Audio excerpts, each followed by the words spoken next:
Hi witches! So today's video comes from, or the topic for today's video, comes from an anonymous member of our community, but I think this topic is super important to talk about, so I am very excited about that.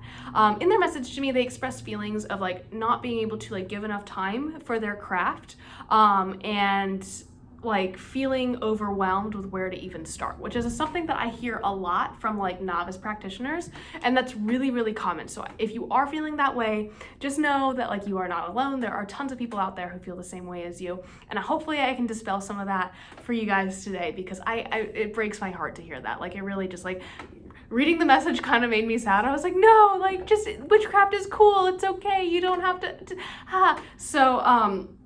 Yeah, they asked about like little ways one can practice, or avenues for like novice practitioners to practice who are interested or like don't know where to start. So I know I've made a lot of videos about like practical magic and casual magic. So if you do, I'm going to try to link them. If I forget, I'm really sorry. They are in the playlist.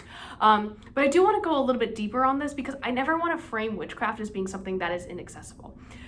Part of the whole reason that I wanted to put all of these videos out on YouTube is so that you guys have like a free resource to use like as a beginner like witch, right? So I wanted to like encompass all of the topics that like I had questions about when I first started, and try to like format them in a way that's like approachable and easy to listen to, yes.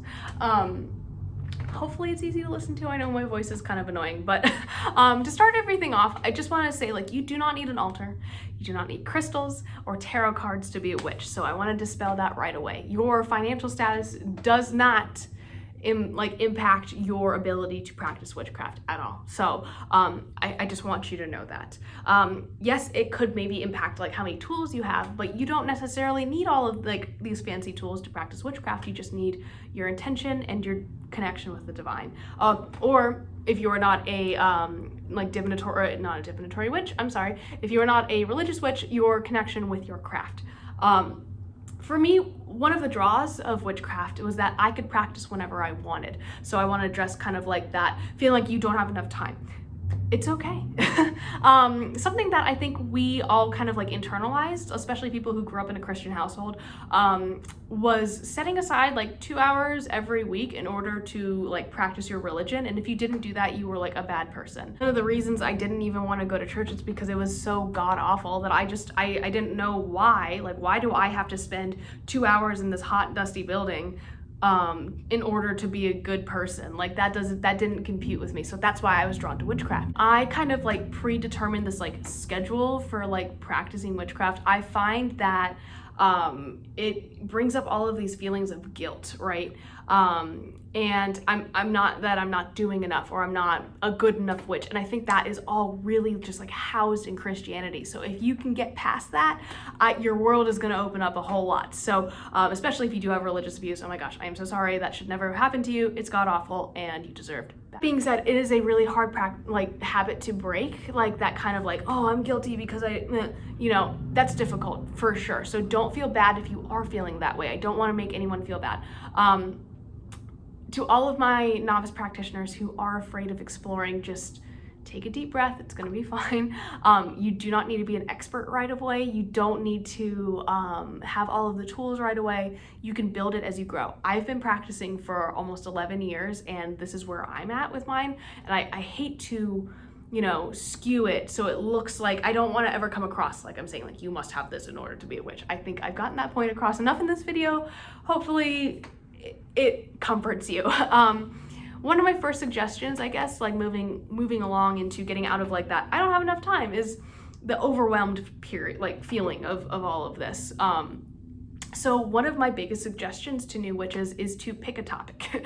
Like just pick something that you are really interested in and like sit with it for like a month, right? And what I mean by that is like, if you are interested in like plant magic, let's say, or you're like, I really like the idea of being a green witch, but I have no idea where to start. There are so many avenues. You're right. There are a lot. Pick one. Just one. It's fine. It's just, you don't need to know all of them right away. Just one.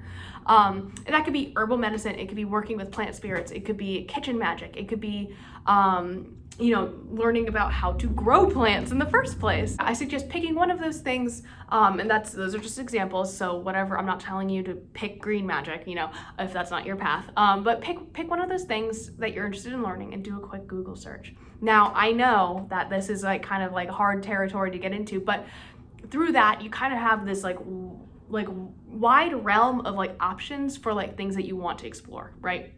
So not so much just Googling green witchcraft, because that's going to give you a whole lot of stuff, but maybe looking into herbalism and learning what an herbalist does, or maybe you'll discover a cookbook, or a course that you want to take. Maybe you'll discover a new piece of equipment or artistic inspiration that you didn't even know was out there. So your craft is so uniquely personal that it's really hard for me to give it like advice as to here, start here, like, and do not pass go or whatever, like, or pass go and collect $200, whatever. I know this is something that people may struggle with, but I think that like breaking a problem down into like a lot of different, little baby steps is the best way to go about it. So you don't have to, like when I said like, oh, you might find a cookbook or like another book that you want to read, you don't have to buy it right away. It just might be something to add to like, oh, my future reading list for whenever I have some like cash laying around. And I think that as you do this with each topic, there's like kind of a logical progression from like beginning to end, right? So we just talked about the Fool's Journey for a month. That's kind of what I'm talking about now. I recommend getting into lighter topics and kind of waiting on spellcraft, especially if you are new to it, just learning the foundations of it. I always recommend that you learn protection magic first before like baneful magic, but a lightning bolt will not strike you down if you are more interested in crystals than sigils, if that makes sense. So I hope that helps a little. And I hope that, that kind of doesn't scare you. I don't know how to say this, but like, I hope that the topic of witchcraft is not as like scary anymore, just pick something small. I'm also a super huge advocate of supporting your local library. So like maybe like planning a trip every so often. It's free. You can sign up for a library card for free in America, at least. Now, not all libraries are going to have like outright Witchcraft 101 books, and a lot of the books that they do have are probably not great. They probably have books on mythology, geology, gardening, history, art, astronomy, etc. So even if you're picking up like one book every few months, you're still working on yourself and you're working towards a goal. And I think that's awesome. And you're doing it at your own pace, which means that you're more likely to continue doing that instead of being like shamed into doing it. I think that we need to take out the aspect of shame in spirituality.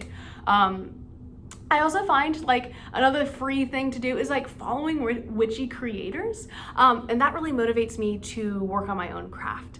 Not in like an, oh God, I have to be better than this person, like competitive aspect of it. But more of a, oh man, their practice is really beautiful. You know what? I am going to go do a meditation, or I am going to sit with Hecate and do whatever. And that looks like a cool topic. Let me like learn about that a little bit more. Like, I'm not sure what this is. Let me research it. Yeah, so this year has definitely helped me branch out into these different communities. All of the people around me have just like encouraged me to keep going, and it's really awesome, and I'm just really like thrilled about that. So I think that like having that sense of community as well, even if you are not out and practicing witch, just like maybe following a couple of accounts that make you feel happy, or maybe some like nature accounts or like space, whatever it is, can help. So it like give you some inspiration. So that way, you can like save a post. You're like, oh yeah, I can do this later, whenever I have time, because again, we are all about working at our own pace. Okay, so I have been ranting for a really long time, and I am super duper sorry, but if you've made it this far, thank you very much. I really wanted just to like recap and say, your craft does not have to look a specific way. We are all like beautiful and unique individuals who bring our own perspective to the world around us, so it's kind of silly to think that we're all gonna have the same type of craft. Not that the person asking this question was silly, that's not what I meant, but in general, like, it's something that I have to remember. I'm like, no, you're being silly. So casual magic and taking baby steps first. So just like casual research, casual, ways to practice being like collecting a crystal every so often, or, turning to learning about essential oils, like just like very basic stuff like that. Nothing super committal, no like deity work or anything. If you can't or do not want to do that, you are not ever obligated to practice deity work. But it's really important. The first years of my craft, I was definitely like eager and like willing to get started. So I did a lot of like learning in that period of time, but I was also unable to like actually like fully practice, because like I had parents who we're not okay with it. So my studies really came in fits and starts, and I think that is also really valid. I'm now in kind of this expansive period of my life where I'm just like, teach me everything. Like, oh my gosh, I have so much more to learn, I feel like. But that's okay, and that's normal because life happens, right? So I hope that if you are combating any feelings of guilt or like embarrassment or like shame or anything where you're like, oh, well, my craft doesn't look, stop. I wish you all of the love in the world because you don't deserve to like think that about your craft. Your craft is beautiful and it is valid, and I'm really proud of you for all the steps you've taken so far, and I think you're doing great. So I want to end the video there, and I will see you guys tomorrow. Bye.